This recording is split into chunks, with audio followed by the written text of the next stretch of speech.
Queridas irmãs, queridos irmãos, muita paz aos nossos corações. Eu sou Rui Meireles, trabalhador voluntário do Centro Espírita Paz, Amor e Caridade de Lusiânia e diretor de unificação da Federação Espírita do Estado de Goiás. Hoje nós vamos fazer uma reflexão que tem o título de O Álcool e suas consequências para o espírito. É um tema delicado, um tema não muito reflexionado pelas pessoas, porque é um vício que atinge o homem nos seus vários aspectos. E nós vamos buscar ver esses aspectos nesta reflexão. E nós vamos iniciar dizendo que nós sempre encontramos nas referências sobre as festividades de final de ano, de um novo ano, orientações no sentido de como nós devemos sair da ressaca. E essa ressaca sempre é em decorrência do uso abusivo de bebidas alcoólicas nesse período de festividades.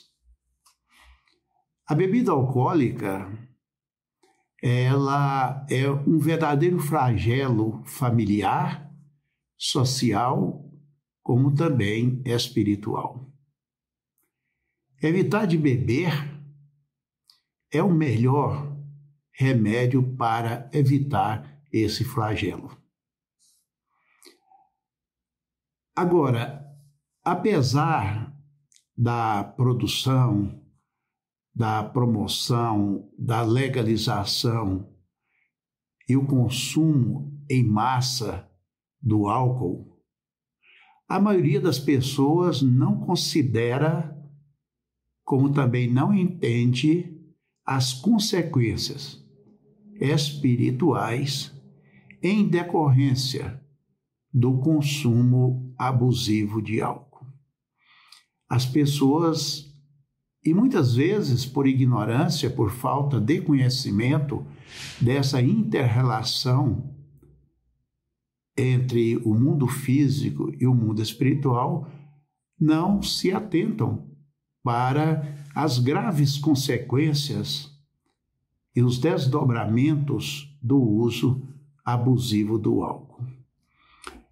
Agora, é interessante, diante desse fato, dessa interferência espiritual na vida do usuário de álcool, é interessante sabermos a origem da palavra álcool. A palavra álcool deriva da palavra árabe al-kun, que significa Blood Eating Spirit. Se está bem pronunciado, não sei. Que significa corpo comendo espírito. Ao consumir álcool no corpo,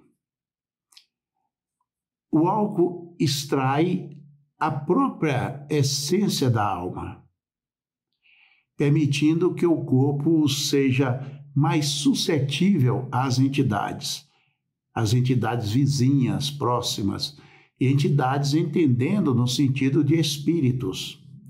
A maioria dessas entidades, a maioria desses espíritos, são de baixa frequência vibratória, em decorrência do próprio vício que o espírito ainda possui. E nós sabemos que essa semelhança, esta afinidade entre o espírito desencarnado e o espírito reencarnado vem trazer todas essas consequências maléficas, destruidoras, comprometedoras que o álcool promove. Então, aprofundando-se a pessoa no consumo do álcool ou também de outras substâncias, essa pessoa fica exageradamente alterada, ficando, portanto, aberta às influências espirituais afins. E que, nesse caso, é altamente prejudicial e danoso para o seu equilíbrio mental, físico, espiritual. É muito importante nós estudarmos essas consequências do uso do álcool para o espírito desencarnado, como também danoso para o espírito encarnado. Mas nós estamos fazendo uma reflexão acerca dos danos desse uso abusivo do álcool para o espírito, não é? Porque nós sabemos que, vamos falar um pouquinho mais adiante também, que a nossa vida é cumulativa, né? Portanto, meus queridos, acreditar que o álcool ele é somente um processo estimulante é um grande equívoco da nossa parte. O álcool, num primeiro momento, ele age diretamente no lóbulo frontal do cérebro. E com essa ação no lóbulo frontal do cérebro, o que acontece? Ele desinibe o indivíduo, modificando sobremaneira seu comportamento social. Mas sua principal característica, a principal característica dessa influência do álcool é na provocação da depressão. A gente sempre fala que, às vezes, uma pessoa no seu convívio social é uma pessoa tímida, recatada, muito caladona, e a gente fala assim, mas quando bebe, ela se solta. É justamente esse desinibimento que o álcool provoca na pessoa, trazendo à baila, trazendo à luz aquilo que realmente a pessoa é, né?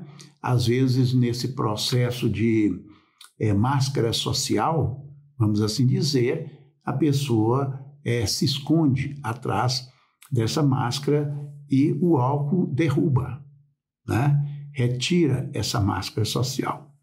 Então, falando desses efeitos do abuso do álcool, eles podem ser observados em basicamente 3 fases, né? Na primeira fase do uso, o indivíduo, via de regra, perde seu senso moral, seus medos e inibições.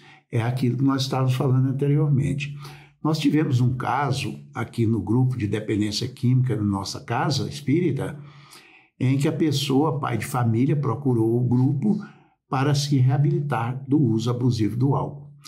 E ele nos falou o seguinte, que a família reclamava, a esposa, os filhos, as filhas, dos vexames que ele causava quando das festas familiares. E ele acabava brigando com todo mundo, porque ele disse que ele nunca se portou daquela maneira, não é? Mas um dia, uma das filhas gravou uma dessas festas e principalmente gravou o comportamento dele. E no outro dia, a festa terminada, ela chamou o pai e falou, papai, dá uma olhadinha no que o senhor fez ontem. Ele estava totalmente embriagado. E ele disse que levou um susto muito grande. Ele me disse que ele parecia um palhaço na festa e que ele não lembrava de nada, que ele não sabia de nada que ele tinha feito. E, em decorrência de assistir esse vídeo e ficar tão envergonhado, ele procurou o grupo para se fortalecer e se ver livre do álcool.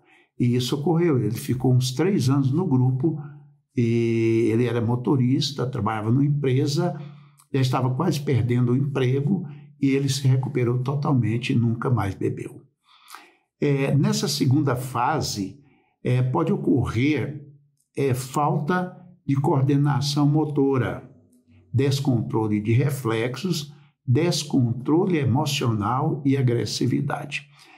Nós já ouvimos muitas pessoas falar que quando bebem, dirigem melhor. Quando bebem, faz as coisas melhores. É um total equívoco e lamentável, porque já chegando nessa segunda fase do uso do álcool, essa coordenação motora, ela fica totalmente comprometida, bem como os reflexos. A pessoa embriagada, ela acha que é mais ágil, que é mais esperta, que os seus reflexos são mais apurados, quando, na verdade, é ao contrário, né? E nessa terceira fase que nós estamos trazendo aqui, ela é caracterizada por um processo mais delicado, um processo mais complicado, que é da depressão, né?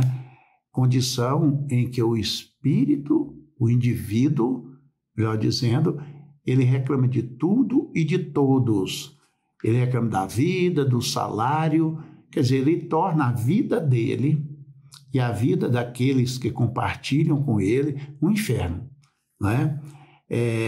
E além desse processo de intolerância, impaciência, reclamação, indisposição, né? Ele não tem compreensão para nada, ele fica agitado. Isso é em consequência do uso, né? Não é quando a pessoa está no uso, é em consequência, em decorrência desse uso abusivo, né? E além desse processo, ainda ocorrem problemas digestivos, né?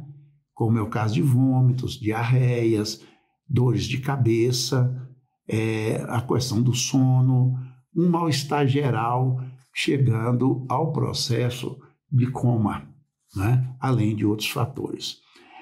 Nesta fase, nessa terceira etapa, acontece algo muito perigoso, muito complicado, que é a depressão, que pode levar o indivíduo ao autoextermínio, ao suicídio, né? Então, é muito importante, queridas irmãs e queridos irmãos que nos assistem, é importante também entendermos que o espírito, ao desencarnar, ele leva consigo todas as virtudes que ele já adquiriu, os acertos que ele conquistou, como também ele leva consigo todos os vícios adquiridos. Como nós falamos anteriormente, a vida maior, não a existência física, mas a vida maior, ela é cumulativa. O que nós queremos dizer com isso? É porque somam-se a esta vida maior todas as virtudes conquistadas e todos os vícios adquiridos, todos esses vícios que não foram superados na existência física.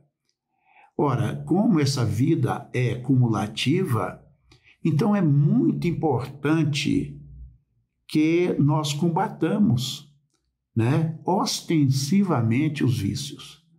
Especificamente o que nós estamos falando agora, o álcool. Vamos que um espírito, no seu processo evolutivo, ele tenha feito o uso do álcool muito pouco, desde que ele foi criado, né? Ele vem para uma encarnação, mas ele vem também com esse defeito moral, com esse vício físico, que é o consumo do álcool. Ora, se ele desperta para isso e busca se controlar, até inclusive com não uso do álcool, ele vai perdendo essa tendência, vamos assim dizer, do consumo do álcool, né? Agora, se ele não se ocupa disso e começa a consumir álcool em excesso, ou mesmo o álcool no consumo normal, o que acontece? Ele vai somando isso. Quer dizer, numa próxima existência que vai ocorrer, pelo processo do progresso nosso, ele já vem com vontade um pouco maior e assim sucessivamente. Por isso essa vida é cumulativa. O combate aos vícios, a aquisição de virtudes é fundamental para nós entendermos isso. Ora, então nós vamos falar, se o espírito é vicioso, porque não é o corpo que tem um vício, é o espírito. O corpo é o reflexo, né, da ação viciosa do espírito, né? Porque o espírito não tem o equipamento físico para beber, mas o espírito encarnado tem, né, o equipamento físico para poder beber. Então, o que ocorre com esse espírito que desencarnou vicioso?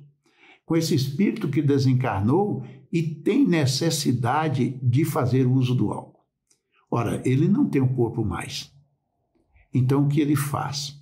Ele se aproxima dos lugares onde este consumo de álcool é em excesso, né? E onde esse vício é mais sustentado.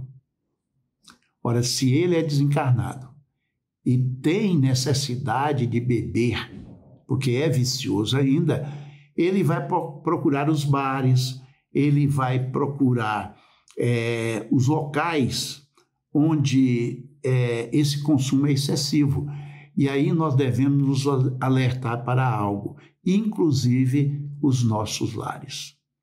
Os nossos lares que fazem uso permanente, contínuo e excessivo do álcool.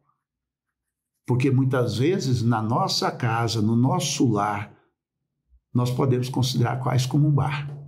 Porque o uso do álcool ainda é constante como é intenso. Então os espíritos buscam também os lares daquelas pessoas que fazem o uso abusivo do álcool. E diante desse processo, eles se aproximam dos usuários, porque ele não tem mais o equipamento físico para beber, sentir o gosto, se embriagar. Então, o que o espírito desencarnado faz? Ele absorve os eflúvios, né? As energias que saem daquela bebida. Ora, se você pegar um copo de bebida alcoólica, vamos colocar aqui a bebida alcoólica, que comumente nós chamamos de pinga, não é? Você sente o cheiro de longe. Aquilo é a evaporação do álcool. É aquilo que os espíritos sentem, essa sensação. E isso fica tão impregnado que ele quer cada vez mais.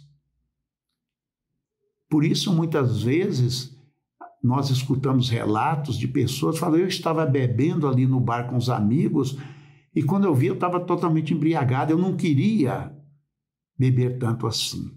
Talvez até não quisesse mesmo, mas como não era só ele que bebia, era uma quantidade muito grande de espíritos que ali estavam, e os espíritos estimulavam ele, que já tem a tendência a utilizar mais e mais álcool. Isso também acontece com os outros tipos de drogas. Se nós pegarmos algumas obras do espírito Luiz Sérgio, nós vamos ver que naqueles encontros de jovens, de pessoas, em muitas bebidas, orgias sexuais, ele relata até com uma grande preocupação para nós o que ocorre do lado de lá. Não é? Então, muitos males, meus queridos, muitos males mesmo, seriam evitados, né? Com o consumo do álcool moderado ou o não consumo de álcool. O que, na verdade, nós precisaríamos ter essa consciência maior é que o corpo não tem necessidade de álcool.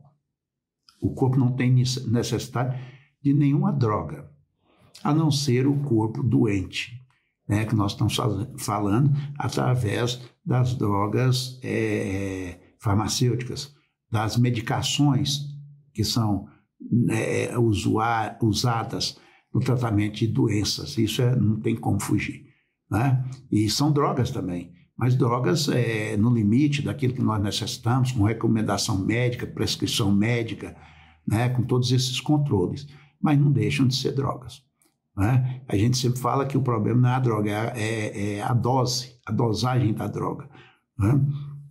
Então, muitas dessas situações poderiam ser revertidas também, se as atitudes tomadas em momentos de fraquezas fossem outras, senão a opção de beber. E tem um aspecto aqui também muito importante de nós observarmos, é que o uso do álcool é uma doença. Todo processo vicioso é uma doença. Então, nós temos que tratar o usuário de drogas, seja ele um ente querido, seja ele um amigo, seja ele um irmão qualquer, como doente, porque são doentes, né? Eu sempre falo o seguinte: quando nós sabemos que tem um familiar com câncer, o que nós fazemos? Nós nos unimos todos e vamos dar todo o apoio possível, todo o apoio que ele necessitar para aquela alteração daquele processo de doença, né? E com o alcoólatra não, com o alcoolista não, né? Nós descobrimos que um ente querido é vicioso em álcool, nós partimos para apontar o dedo, para criticar, para combater, mas nunca para acolher e ajudar. É uma doença também. A Organização Mundial de Saúde já trata como uma doença e deve ser tratada como uma doença, né? Porque quando a pessoa deixa o uso chegar a um ponto do abuso, ele perde já muito do controle, porque ele é assediado por espíritos desencarnados também viciosos, né? Então, nós temos que ter muita compreensão com relação a isso. Eu tenho um amigo, ele já é desencarnado, ele dizia que muitas pessoas falam assim: não, eu bebo socialmente. E ele sempre dizia para nós assim: quem bebe socialmente, mente. Porque não tem a bebida social, né? Eu trabalho com dependência química há 16 anos. E todos aqueles que chegaram no grupo de dependência química, já com o uso abusivo, começaram com o uso controlado. Então, não é a questão só do abuso, do uso do álcool, é o uso. Porque todo aquele usuário de bebida alcoólica sob controle, ele amanhã é o abusivo. Então, nós temos que ter cautela e compreensão disso, né? E finalizando essa nossa reflexão, nós queremos dizer, sendo uma doença, é incurável. E não estamos fazendo nenhum alarde disso, né? É a ciência médica, a ciência oficial que diz isso. É incurável. Há que ter um tratamento. E esse tratamento existe, tratamento médico, psicológico, psiquiátrico, espiritual, né? Mas um tratamento ininterrupto para que jamais ocorra o retorno ao uso do álcool. Todas aquelas pessoas que nós conhecemos que fizeram uso do álcool por 20, 30 anos e que já estão também com mais de 20, 30 anos abstêmio, dizem que se beberem uma colher de álcool, voltam a beber como antigamente. Então, essa é a cautela que nós devemos ter, né? E estar vigilantes em oração. A influência espiritual existe, está aí posta. Então, quero agradecer por essa oportunidade, por essas reflexões, que Jesus nos abençoe a todos, hoje e sempre, e que assim seja.